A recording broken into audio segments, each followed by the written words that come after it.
Hi everyone, my name is Ara and I'm the host of the Tamil Creator Podcast. I chat with creators from all over the world to share their stories and discuss hot topics in a way that I hope inspires, educates, and entertains you. Check the mic and make sure it sound right, boys. Hi everyone, this is Ara, the host of the Tamil Creator Podcast. As you know, I've been working really hard to deliver great guests and good content to you. I need your help with two things. Number one, hit that subscribe button if you're listening, especially on Apple or Spotify. Number two, go to thetamilcreator.com and spend 2 minutes to take the What Kind of Creator Are You quiz to find out your creator type. Awareness is the first step that will guide you in your journey to more possibilities and potential as a creator. Thank you so much, guys. All right. Hello, everybody. Welcome to another episode of the Tamil Creator. Today, I have a friend of mine on the podcast, Thusy Suntharam. And, you guys might know him more famously as the man behind Tea Factory Entertainment's films. How I actually met him was, that's one of the things why I say social media is awesome is, I think I saw his first short. I think it was called First Date or First Date, right? The blind date. The blind date. The blind date. Yeah. I thought it was awesome. I really liked it. I reached out to him. And then we just kind of stayed connected. And then we met up when he came to Toronto.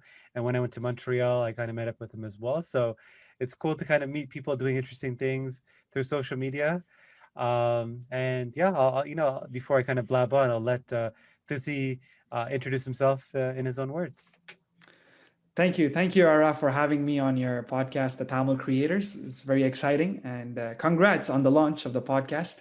I know you've been talking about this idea with me for a while, and I was really happy when you launched it. So that's great. So congrats on that. And yes, we actually met after my first release of my short film, The Blind Date. So I was very fortunate and grateful that you guys approached Tamil Culture at that time approached to support my debut short film. That was the first time I'm actually venturing into such a a media outlet, doing short films. So I was really happy to have that support from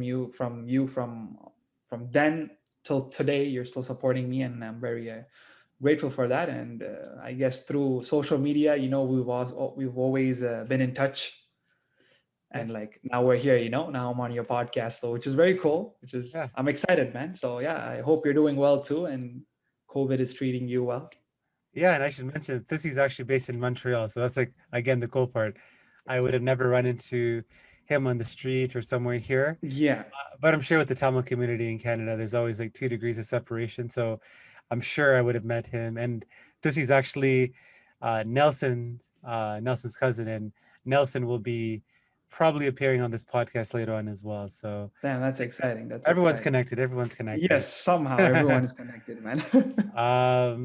So why don't we kick off things? We talked a little bit about where you're from, but and you kind of create short films. So maybe kind of talk to people about how you developed this passion for film, what kind of projects you worked on, and how do you balance that with kind of what you do full time, or what do you do full time too? So Okay.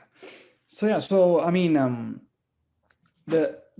in terms of how I started, or my passion for making short films, is basically I'm a movie buff. So while growing up, I've been always watching movies and always been intrigued by this magic, or when you see something on screen and I was able to connect with, I was able to relate to characters, or go through their emotion, but just by looking at a screen, and they weren't even real tangible people, you know what I mean? You can't even touch them, but just through that magic, when you're looking at a film and you're wow, you get this pull. And I was always fascinated by that, and I started writing stories at such a young age, obviously very childish type of stories, at those times. I would say I was probably in my final elementary years, beginning high school. I would start writing little short stories and stuff like that. But at that time I never knew, okay, these are stories that could one day I would do short films or whatever. I would just write. I just wanted to tell stories and create characters.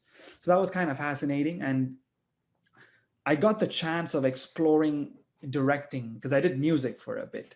So while during my college like beginning university years, I was doing music. I had my like own music band. So for the music we would produce back then, I would be the one actually writing, directing the music videos. So it gave me an opportunity to like, like to step foot in there into the whole directing and creating visual, the department. So once I left, once obviously the band obviously with time got like dismantled and we all like moved on from it, I wanted to pursue my initial, my like, let's say my like my day one passion, which was always like cinema, So I thought like, hey, why not I venture into filmmaking, you know what I mean? And I was still having those stories in my head, and I felt like I had a voice that I wanted to share, tell stories about the Tamil diaspora that could connect with.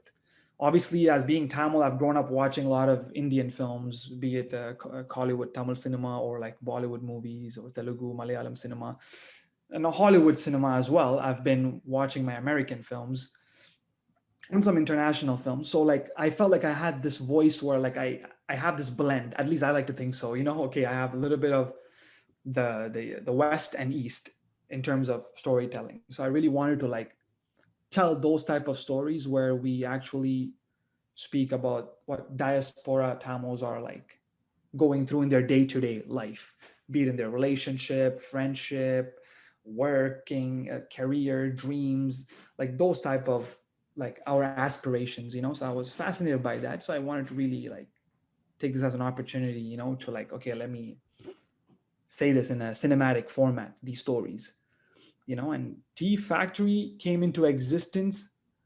As I said, basically it comes up to, once I left music, I wanted to really venture into storytelling. So I started Tea Factory just like that, you know what I mean? And at that time, my former assistant director who would always assist me in my films, Tivia, was a crucial part in that, the beginning stages. She kickstarted with me the Tea Factory, you know what I mean? So she was always there and a big help for like the productions and stuff. And yeah, we started from blind date, and I've done so far 6 short films, and my last one was Love at First Swipe, And which yeah, so, like yeah. yeah, so why did you call it Tea Factory out of it? I've never asked you Tea that question. Factory, to be honest, is such a silly thing. Tea Factory. One T is the first letter of my name, Thusy. And also I love tea. I love drinking tea, Ceylon tea, like pal tea, milk tea. I'm a huge fan, So I'm like, okay, I think it goes both ways, Tea Factory just sounds like, okay, like a tea factory, or okay, tea for Thusy Factory. So just for that, simple, you know what I mean? I've never asked you that. Okay. Yeah. And obviously this is something that you do. It's a passion project. Eventually, maybe you want to make it something more than that. So what do you do as your full-time job? And like, how do you balance all that comes with having to do a full-time job? And how do you have enough left to kind of, still pour into, your passion, which is film? Yeah. Yeah. So of course, definitely I am working full time. I work with the government, with the provincial government. I work for the Ministry of Revenue Quebec. So I'm basically a tax collector for the provincial, for the province of Quebec. So yes, so that's definitely been like I have to have a day job if I want to fund my passion. You know what I mean? I'm an independent filmmaker. Like you know what I mean? No one pays me to do my short films. So far I funded myself, and like it's thanks to the day job I have. And like I think, to be honest, it's the balance I find kind of keeps me on my toes. It's like I'm normally someone who I find I excel better when my days are filled with slots. So if I know a big chunk is already taken from my day job, I know I have only a certain limited amount of hours to do the things I really like. So I just created this like a like a mental note, like okay, I have, so when I finish my work, I need to put at least an hour a day. It could be before work or after work, an hour of writing, because I don't shoot as often. I write because my writing process takes time. So the writing process is the one that I try to focus on a day to day. So I just keep flexing that muscle. So whenever the scripts are ready, I'm ready to shoot. You know what I mean? So like, yeah, the day job, as mentioned, keeps me going and keeps the bills paid, and so I could focus peacefully on the art. You know what I mean? At the end of the day, I don't want to be a starving artist. So I'm not made. My body's not made for that. You know what I mean? I need to make sure, like, okay, I eat, I everything is paid. Family obligation is met. At the same time, okay, let me. I love the fact that we talked about this before, but like Yeah, just for like the like people who get to eavesdrop on the conversation now, it's like the fact that you write an hour a day, I find that admirable because I hear from a lot of people that want to do things or yeah, have passions and they don't pursue it, but they think that they need to have like pour so many hours every day to make yeah, meaningful mm, like progress. But like for yeah, you, you're like an hour a day. That's all I'm going to yeah. focus on. But if you think about it, in a month, that's 30 hours. In a 30 year, hours. that's 360 hours. Yeah, That's a lot. I mean, that's a lot of like, I don't know how much time it takes you to produce a short, but I feel like it's definitely more than one. So I feel yeah, like just an hour a day, you're getting that. So imagine you did yeah, 2 hours, So yeah, I'm a big fan of like just consistency, just because I feel like it's such an underrated skill. Like for me, I try to flex muscles from other parts of my life. yeah, Where I try to do it every day. Like, one example outside of like work or like my passion is like walking. Like yeah, people think with their health, oh, I got to go to the gym every day of the week. I got to like do all this crazy stuff. I've maintained my weight, even though I've been eating a little bit worse than like yeah, yeah. well, during being a I dad. mean, I think we're all guilty of that. Yeah, COVID was COVID weight. You know what I mean? but like every day, I try to make sure I walk around Yeah, 45 minutes, listen to a podcast, and it's like I've just by doing that, it maintained like my weight, which is crazy. So, anyways, it was just like interesting that you said that. I just find that admirable. Like, how do you find? I guess how do you find for the people listening yeah, to continuously do that for an hour a day? Like it seems like it's boring, repetitive. The reward is so far away. How do you do it? yeah, yeah. No, no, definitely. I tell myself I want to write an hour a day. It's because if I do more, I'm good. If I just do an hour, that's the minimum. I know, okay, I've met my goal. And met my goal doesn't mean every day 1 hour I'm flushing out like creative gems. Yeah. It's just me taking myself and being present in front of the laptop or my book that I'm writing, me just being there for an hour, and I'm focusing. Yeah, some days, yes, it flows, everything's perfect, I'm writing, I could write maybe for an hour straight. Some days after like 30-45 minutes, I know, okay, I'm not going anywhere, and I tell myself, you know what, I showed up today, but nothing came. It's okay, but I showed up. I just don't want to skip on that. Like as long as I show up, I think it's victory. And sometimes it's like that's all it takes. Once you show up, the magic starts happening. Slowly it will happen if you're consistent with it day by day. Okay, maybe on day one it didn't come, day two a little bit, you wrote one line, day three maybe you wrote 10 lines, maybe on day 10 you're flowing. Now there's a flow that comes to you, and so that's what I'm trying to get at. And like I've been like, thanks to COVID, I tried this new method I'm just telling you right now, the 1 hour writing a day. So I've been trying to implement that like before I start working. So before I plug into my work, thankfully I work from home now, so I don't commute. So I have this 1 hour I could just write in the morning. And I think for me, I'm a morning person. So when I wake up, I'm already energized in the morning, and I find that's when my like best creativity comes out. So I try to write the first thing in the morning. So it's almost like, okay, if I write in the morning, I got rid of my biggest task in the morning early on. For the rest of the evening, I'm pretty much just doing other things that I like, or maybe I'm just watching a movie, relaxing. Like I know I got the writing part done the beginning of the day. You know what I mean? I like it. Yeah. Yeah, you mentioned like with Tea Factory Entertainment when you like started, you mentioned Thivia and like Yeah. so like who else is part of your team? Maybe like shed some light on kind of, Yes, definitely, those definitely. people. Like, Yeah. yeah, no, 100%. It's not a one man's job. Like I've done 6 short films, but it's impossible without a team. To be honest, like I suck at like let's say the logistic part of it. You know what I mean? I need like help when I have a script ready. I have my team that I go to. Like now, currently, I have Shantia and Vaishnavi. So Shantia has been with me since the beginning of Blind Date.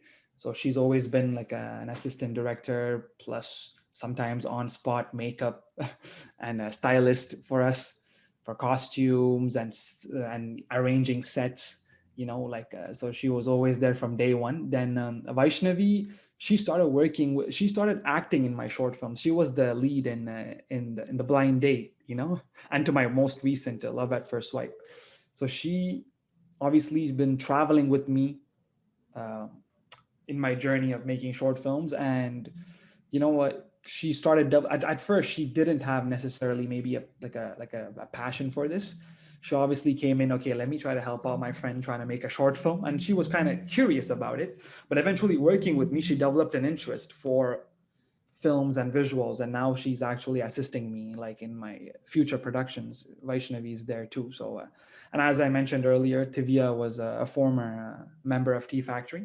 She was working, and she was a big reason why like my big project Love at First Swipe happened, because she was like the manager of that short film. So she arranged most of the crew, be it for the crew technicians and arranging locations. She played a huge part. So you see, when it comes to doing films, I do need various people with various talents to make my vision come to life. You know what I mean? Nothing is done alone, and you can only go so far alone. So I'm grateful for my team, and I would like to thank them in this. I'll add this podcast, through this podcast. And yeah, you mentioned kind of Love at First Swipe, which Yeah. great project. Yeah, I think it's currently at about 150,000 views. Thank you, man. I don't know what your expectation was going in, but that's Yeah. pretty good view count. Yeah. So how did that project come together? How did the cast come together? I think Yeah. I didn't know him before your film, but Yeah. I knew that obviously. I think he has a big CJ Germany, I think his Yeah, name. CJ Germany, Yeah, yes. Yeah. and then he So has a yeah, big following. So yeah. yeah, he has a big following. Yes, to be honest, that project came into fruition because like I've always known CJ through his acting works and music works.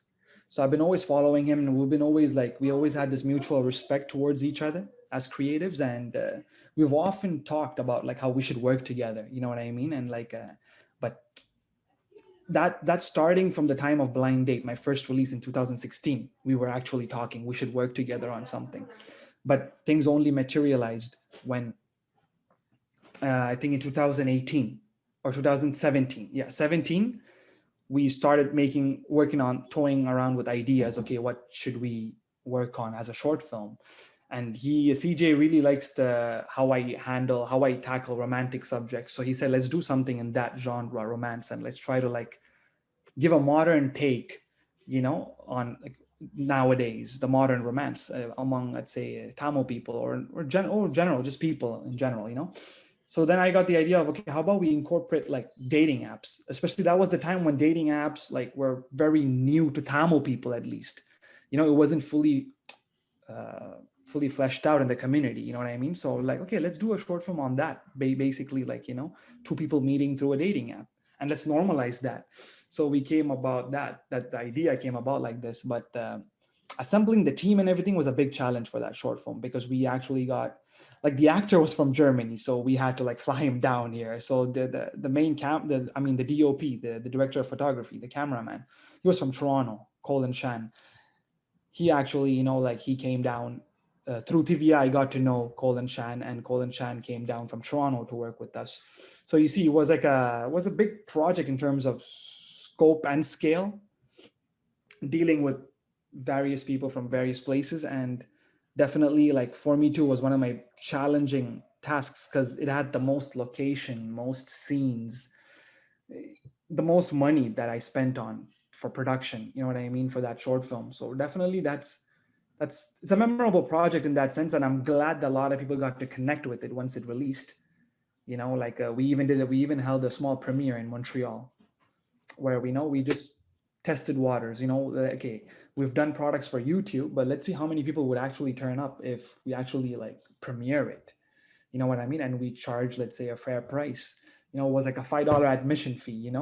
But people actually showed up. We had like at least half the auditorium was filled for something that people knew walking in they would get this product on YouTube for free in a few weeks, but people still wanted to come and support. That's when I knew, okay, there is an audience So How, Love at how, First Swipe taught me that, you know. how many people showed up to the premiere, would you say? So I got a 90 seater venue. It's like an auditorium, like in a university, and I had at least 45 to 50 people that showed up. So that was already a success for me. I mean, for me, even if 10 people would have showed up, would have been success. Because for me, it's like the fact that people are coming and they're willing to pay money for an independent filmmaker's work. That was already enough for me. It was telling me that the audience is ready to seek other entertainment outside the Hollywood and Tamil cinema And contents, you know? how do people hear about that event? So I actually did it as like a private event. So I didn't open it to the full public.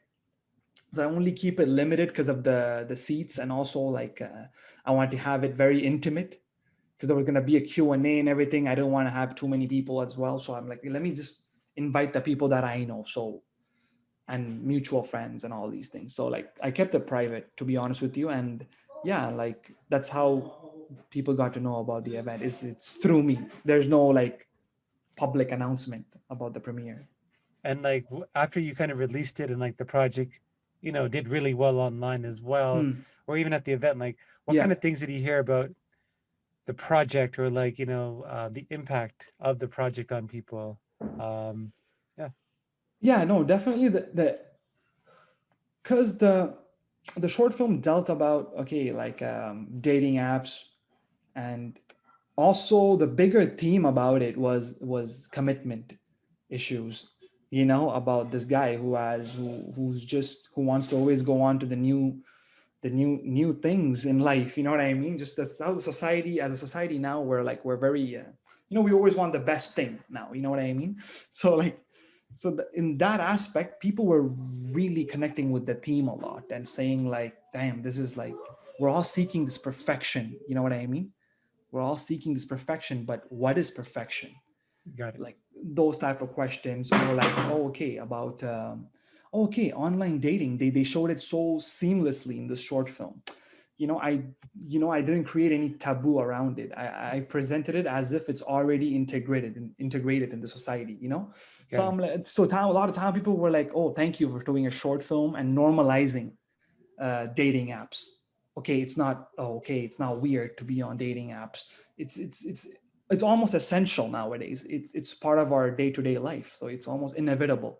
Single people need to be on, if they're seeking for a partner or they're seeking for a relationship, they need to go through dating apps.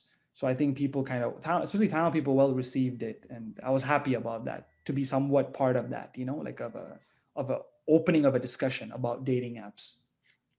And that's a special shout out to My Tamil Date for any of you Yes. listening that are looking. Insert the plug.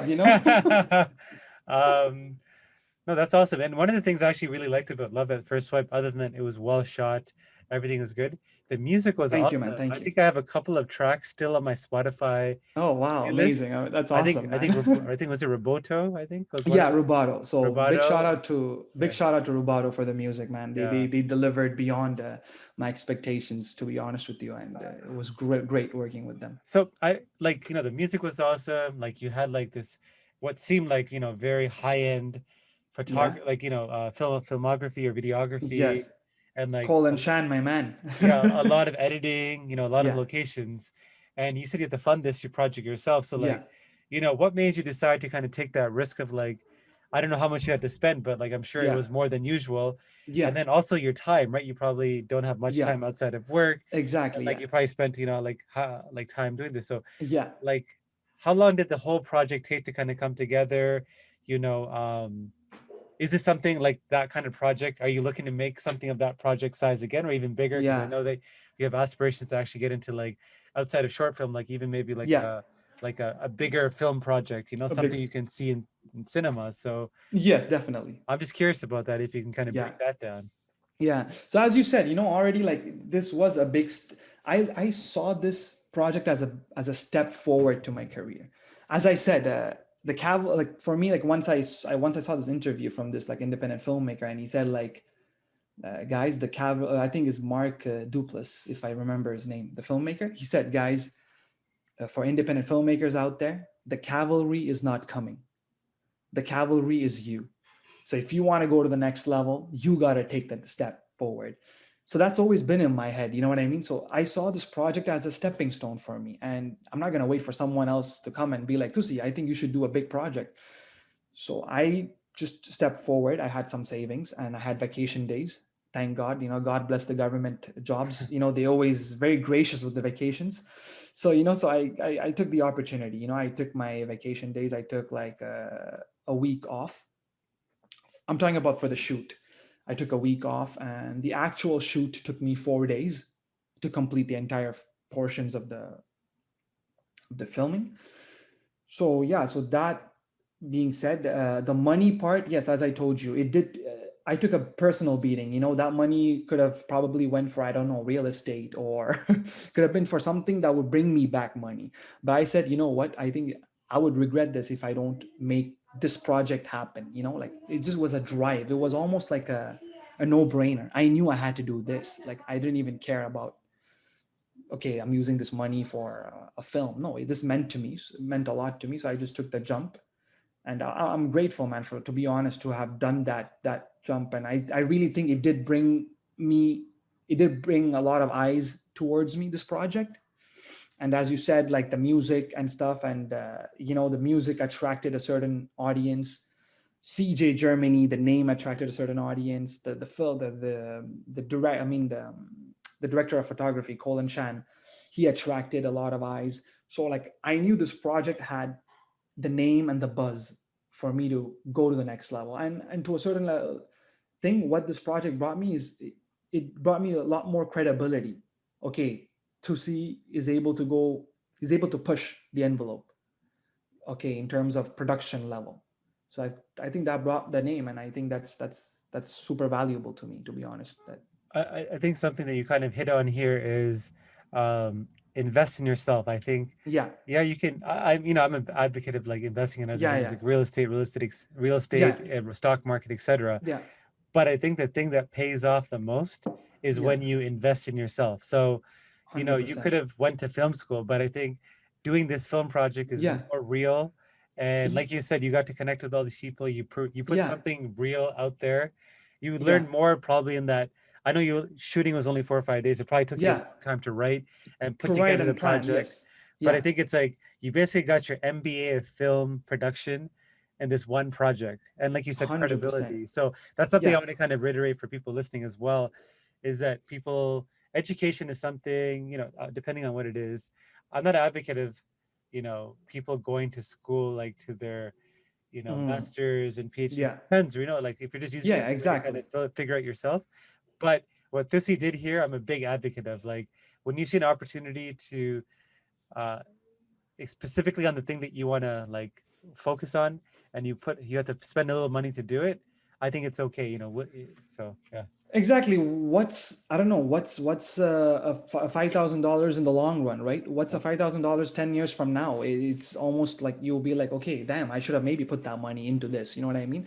And like it's the risk you're taking, but if it's gonna actually grow you as a person, let's say I would have went to film school, I think I would have spent way more, on the equipments, on the classes. This is like, what, hands-on. I learned myself. I'm a big believer that you could learn things mostly online these days, especially through YouTube or websites like Skillshare. So I'm a big fan of those websites where I could just learn for free, and that's how I learned. To be honest, I have zero knowledge on writing, filmmaking. I acquired these skills, and I'm still a work in progress. I don't even think I still like. I'm just on the tip of the iceberg in terms of learning. You know what I mean? And I had to do this jump to learn. Got it. Okay. Yeah, um I know we jumped ahead to kind of directly your passion for film and all that, but maybe yeah, also tell people like how you grew up, like, what was your upbringing like, yeah. what was your family like, just things like that. Yeah. Yeah, yeah. To be honest, I'm born and raised in Montreal. I don't know if you guys could sense my, sometimes I have this like French accent coming in, but like, More so yeah, now I could really hear the French accent now. the French accent. Yeah, yeah, it does come here and there. You know what I mean? Yeah. So I was born and raised in Montreal, did my schooling in French. And I have my siblings. I have two sisters, who always keep me grounded in the family. So, which is a very nice thing, like, Are so you the they've been, oldest? Yeah, I'm the oldest, so I have two little sisters. Like, those girls always keep me grounded, and they always have a check with me. So they've always been a big support as well. So in terms of family, I'm grateful. You know what I mean? They don't encourage me, like, maybe like directly, but they don't actually harm my passion. They don't come in between. They let me be. They know, okay, Thusy writes, or like Thusy does his film shoots.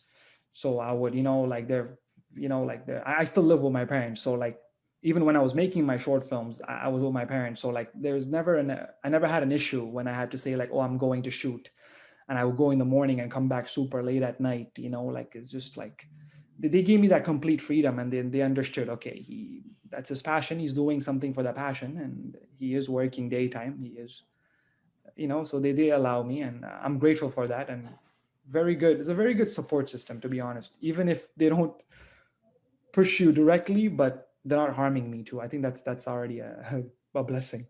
Yeah, I was going to ask about that. Like, in terms of, like right now, obviously you work full time and you do this on Yeah. the side.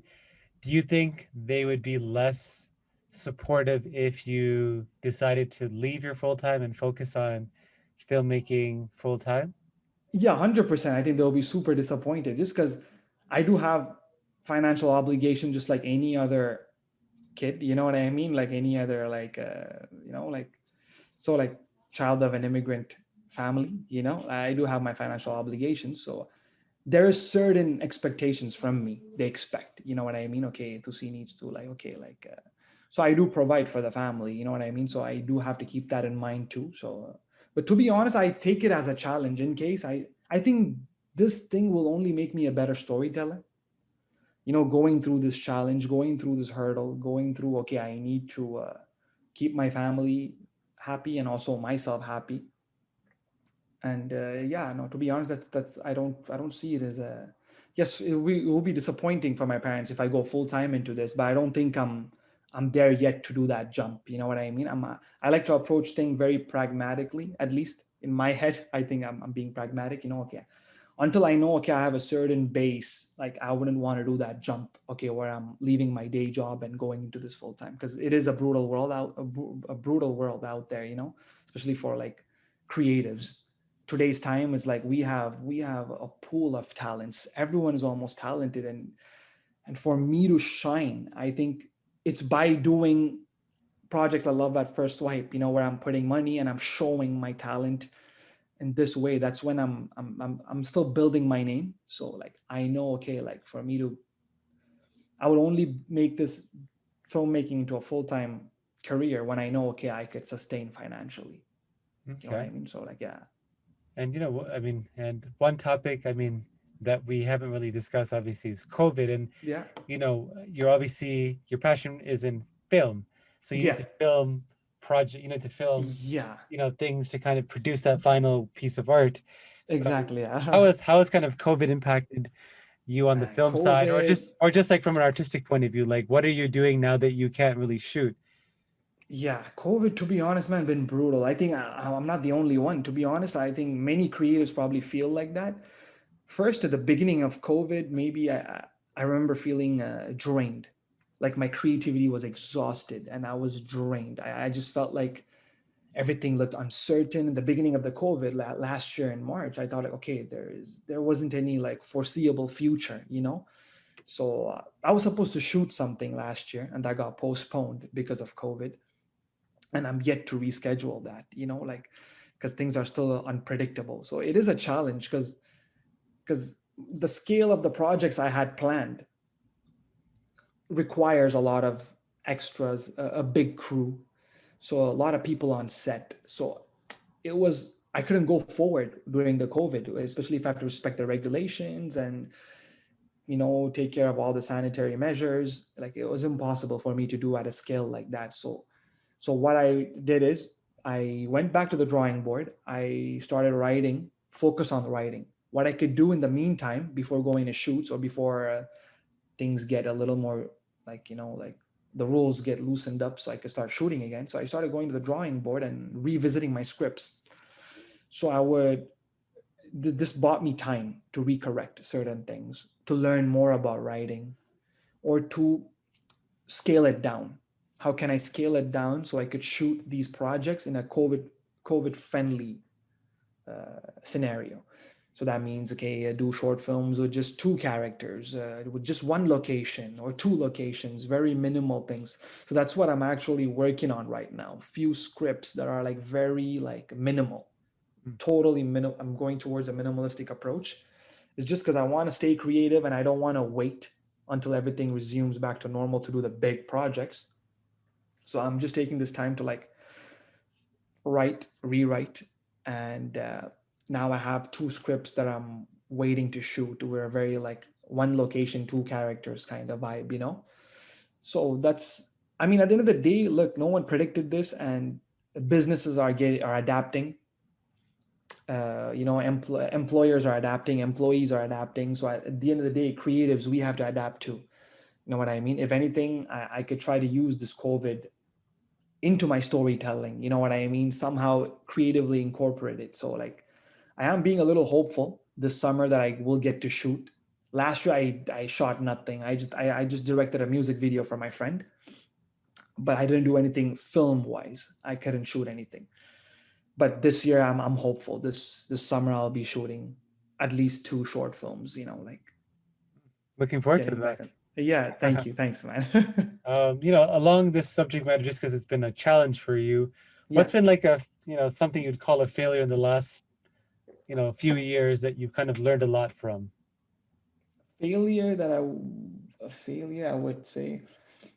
You know, the funny part is, before, everyone knows, okay, Blind Date as my debut short film, but before Blind Date, I was actually shooting another short film that was supposed to be my debut, which was very ambitious, I would say. You know, it was like a storyline that spans across days, and like where there's like multiple costume change, multiple locations, and I was shooting that, and like through the entire summer, I was spending shooting that on the weekend with my actors and my cinematographer, you know. And that thing, to be honest with you, I wasn't ready to direct a project in that scale. It wasn't a huge scale, but it required a certain level of experience for me to direct something like that on multiple shoot dates. You know, like getting your actors dates availabilities is ours, it's on your crew, it's already a headache. To just have everyone on this to be free on the same day, because everyone works, so no one is, everyone's doing this for free. So so there's a lot of collaboration in here. So to get people together was hard. To travel from point A to B was hard. Like, so there's a lot of factors, and like that short film never ended up releasing. I think I shot like 60% of it, and we had to totally scrap it because it looked very amateurish. To be honest with you, it was my first short film, and it was like a lot of things I wasn't like happy about in terms of like the output. We were all newbies, we were all beginners at that time. So that was like a big setback for me, because that's when I decided, okay, I want to do short films, and I already failed. I shot something and I can't even release it. It's not to my liking, and I was like, okay, I'm done. Like, this is so stupid. Why am I even trying to do this? This is so like, I found 1,000 excuses to not do. Then I was just frustrated, and I was like, you know what? The itch was still in there. You know what I mean? I just wanted to still create something, just put out something. Two people just talking, I don't care. Like one location, two people just talking, and that's how Blind Date came into existence. So I took that failure and used it as a fuel, and I was like, you know what? It's okay. I think I was a bit too ambitious in the first project, the unreleased project. Let me scale it down. So I always find a way, okay, when there's a challenge for me, I always find it a way to like, okay, how can I do it in a very simpler version? And so far that has been giving me a lot of like, I benefited out of that strategy. When something's so complicated for me, I think, okay, how can I do it in a simpler version? Love it. And I don't shy away from, I don't know how to say that, where maybe descaling. I don't know if that's a word, like just to like scale it down, one step down. I don't care about that. Me, I just want to create. So that's how Blind Date came to be. And, through Blind Date, I got to meet you, and I got to meet a lot of people. A lot of support came. Imagine I was completely down from my unfinished short film. I would have never like reached where I am today. And like the little thing I've achieved so far is all due to that failure. It's because I was broken down, and I really wanted to, no matter what, just continue doing. I love So, it. yeah. And you always talk about, you highlighted earlier, trying to be pragmatic and Yeah, taking this kind of step by step approach of kind of getting to where you want to go to. So yeah. where do you exactly see yourself going to in the next 3 to 5 years, as a filmmaker? To be honest, in the next 3 to 5 years, I know for sure in the next 5 years, I know I'm gonna slowly venture into feature filmmaking, so full films with theatrical experiences. I mean, if theater still exists, I hope it does. I'm a huge fan of theater, going to movies and watching it in the dark with a bunch of people.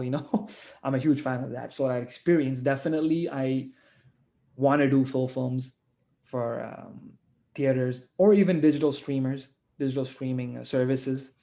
Hopefully, I want to do small films. To be honest with you, 5 years from now, I don't see myself doing like, I still think myself as, okay, I'm still a small time filmmaker, so I want to do small films for the Tamil diaspora. So that's the goal. You know what I mean? It's to I feel like there's so many stories to be told, and I cannot be. It will be always hard to continue doing it in the short film format. It will be hard to tell big stories in 20 minutes or in 30 minutes. So I would need to expand, and that's how I see in the next 3 to 5 years. I'm gonna definitely go to the full film, feature film category, and hopefully maybe I'm web series is something that I've been considering as well. Maybe like if I get something interesting, a subject to work on, maybe web series, but definitely feature films is on the cards. And hopefully I get to produce for like new filmmakers, new like short filmmakers. I would love to like produce as well. Yeah, I would love to see someone tell the stories of the everyday, like Tamil diaspora, like not just That's it. like not just about the war, not just about Yeah, certain things that they always want to kind of put Tamil people in a yeah, yeah, box. Just like what do yeah. we do on a normal basis? Exactly. No, Um, with all due respect, I mean like the filmmakers before me, obviously they paved the way too, in terms of Tamil diaspora filmmakers. I've seen, and like they also like allowed me to dream. You know what I mean? Allowed me to tell the stories I want to tell. Obviously, like I'm me being born and raised here. You know what I mean? Like my identity as like like Elam Tamil. Like it's always with me. Like and obviously I didn't experience the war firsthand, but like if I'm able to tell the stories I want to tell, it's because I'm born and raised here. To be honest with you, like I'm an Elam Tamil living in Montreal. My vision is different. My stories are different versus the filmmakers prior to me. Who actually witnessed trauma, war, and I could see how it affected them to the point that they also incorporated in their filmmaking, and their stories and stuff. So like so I see where they're coming from too, to be honest, and I wish I could do stories about our struggle, our like the whole war story, and I wish I could write something like that, but I know down the line I definitely will. But coming back to that point, that like that film, those filmmakers, I think they're trying to tell the story they went through, and us, the new generation, are trying to tell the stories we go through here, which we have different set of problems, which the size might be different, but it's still our problems. This today's generation, we have financial problems, identity crisis, different subjects to touch upon. yeah. Yeah, And as we kind of think about your future and things like that, one yeah. question I always like to ask is, around personal legacy. So if you were to describe yourself in a few sentences of how you want to be remembered by your friends and family, what would you say? Friends and family. Yeah, I mean, personal legacy. To be honest, I've never thought about that. But to be honest, I if they could remember me as someone who always lifted people's spirits whenever I'm around, whenever I'm around people, whenever I'm just if they could remember me as a jovial guy who was just always about positive vibes, and also he happened to be a filmmaker. He happened to make great films and tell great stories that we were all emotionally invested in. I think I'll be happy. I think that's a good thing to leave with. I want to basically, the goal is for me, to be honest, is every day I'm just trying to work at being a better human, to be honest with you. And I think if I could be a better human, I will eventually be a good storyteller. So I see it as that. You know what I mean? Love it. Yeah. Yeah. What's been the impact of the Montreal Tamil community on like you from a business, or not business, I would say from your filmmaking Yeah. and like a personal perspective for you?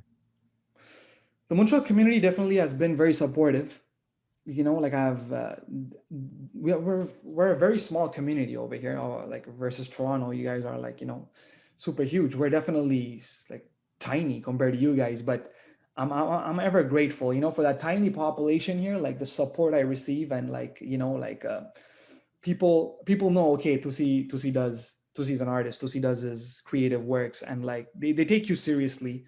And and there's a respect, there's a silent respect, you know what I mean, like at the end of the day, it's your hometown. Everyone knows me as Thusy, you know what I mean, even before even me being whatever, like a filmmaker or an actor or this.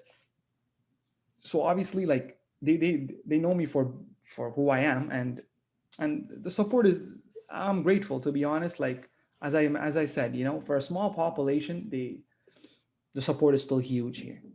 You know what I mean? And the community is someone, as I told you, when I did my premiere, it's Montreal community that obviously came down. It was a Montreal event. So that day proved it to me that my city will come through for their home artist, and that kind of felt good, and I'm grateful, to be honest. And like, Okay. And yeah. who's someone from the global Tamil community that you admire? And maybe who's someone that isn't Tamil that you admire, and like why and why? Yeah. Global Tamil personality, I And it would doesn't have to say. be global. I probably, it can just be Yeah, yeah. anybody, but I'm just saying anybody Anybody, from, yeah. Top of my head, if you ask me, I'm a huge fan of, you probably know, everyone knows him, superstar Rajinikanth, I'm a huge fan of that man. I think obviously his films and the charisma he brings to screen, he was one of the reasons why I was pulled into to cinema. While growing up, I would watch his movies and I would barely understand at that age, but all I knew is there's this man so charismatic and stylish. I'm just pulled to this man, no matter what he does. He's walking, he's flipping his hair. I'm sold, So that man has such a big impact while growing up watching his movies, and the impact the magic he created through cinema. Only while growing up I got to see a lot of his interviews, and how humble he is, how he's a man who's of hard work. It took a lot of hard work, discipline, to achieve the status he's at right now. And if I mean, you like it or not, to anyone listening to this, but the reason in the global level, if people recognize Tamil cinema, Rajinikanth is one of the reasons.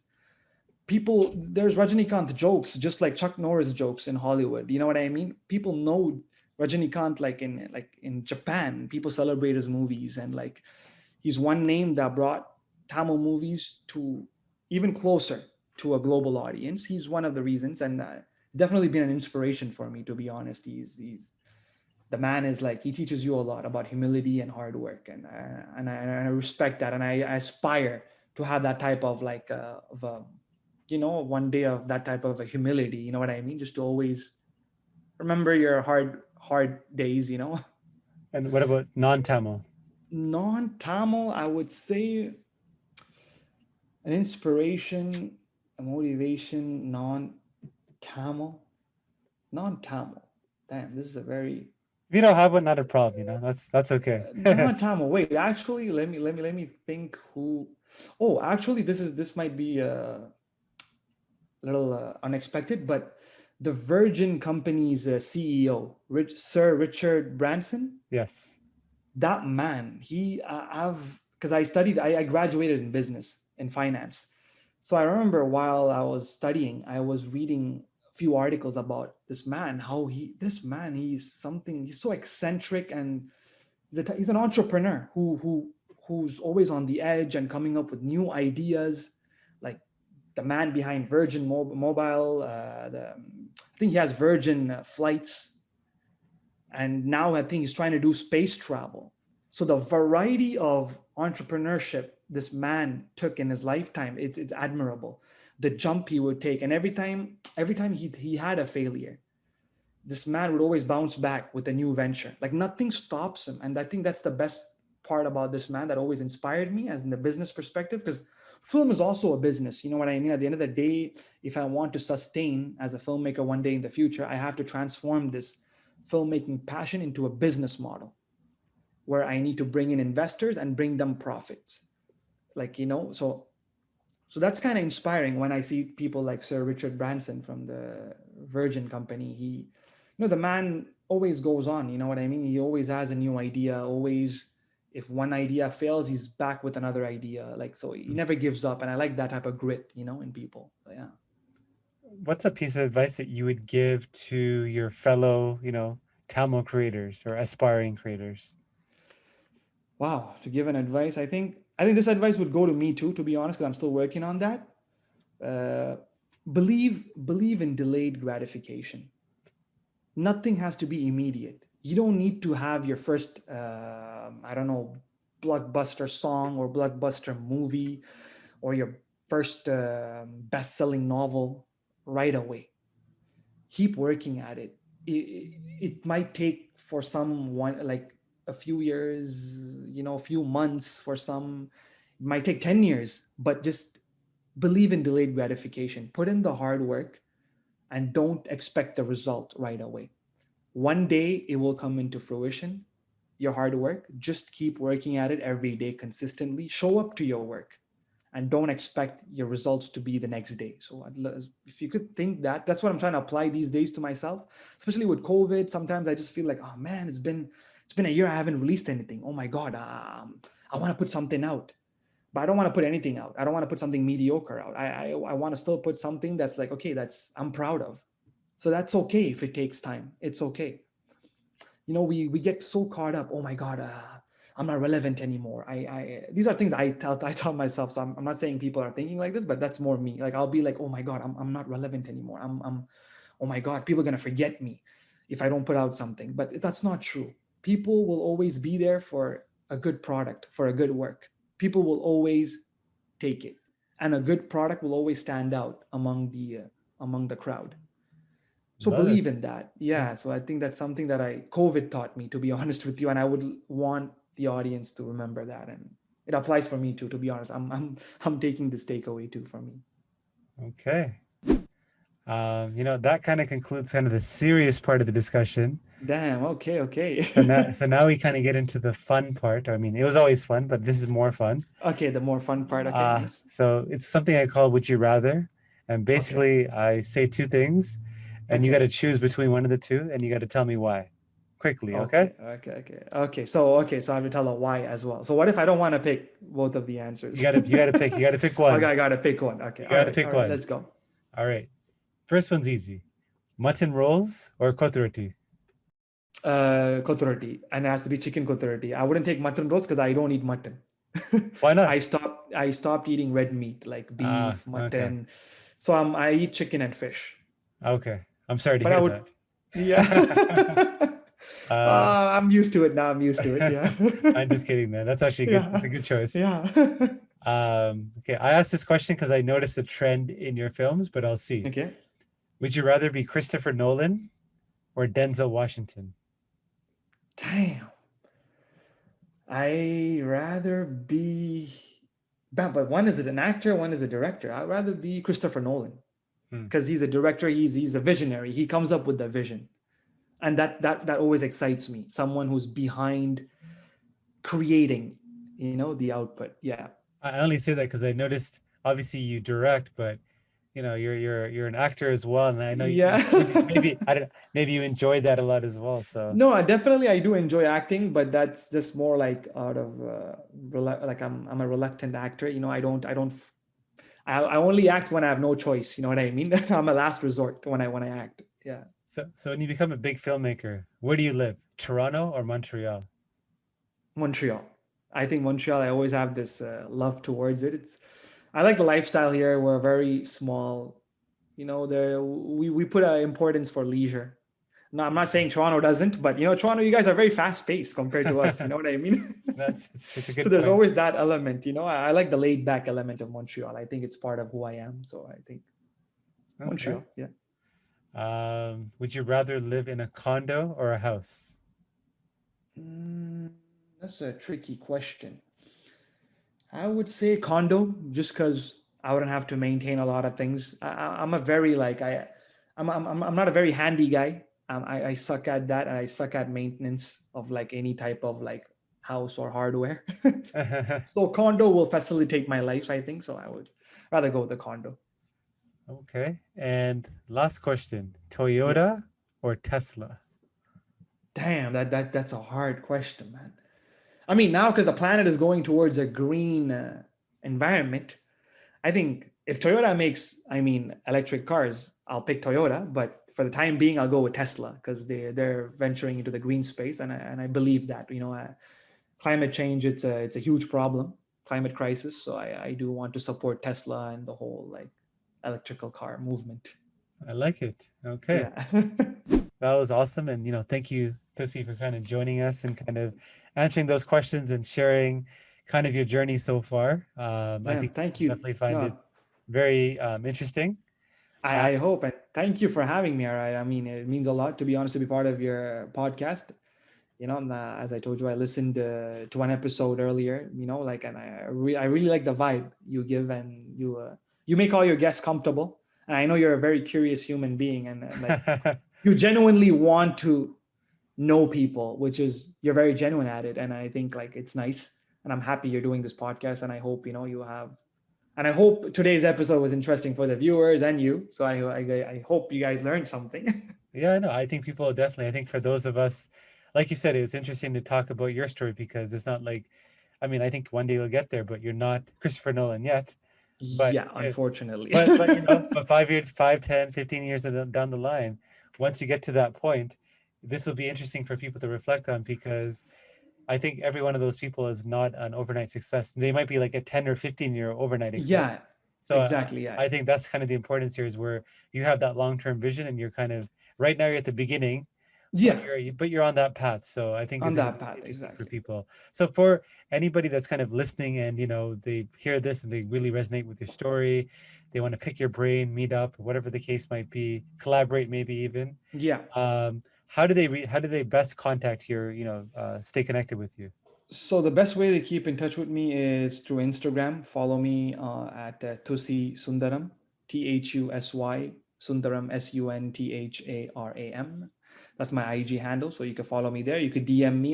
You don't need to be formal. I'm a very informal guy, so you could just DM me straight, and we could connect about films or projects or whatever. If you want to say a hi, shoot me a hi. That's it. All right. Perfect. Well, thanks again, Thusy. Check the mic and make sure it sound right, boys.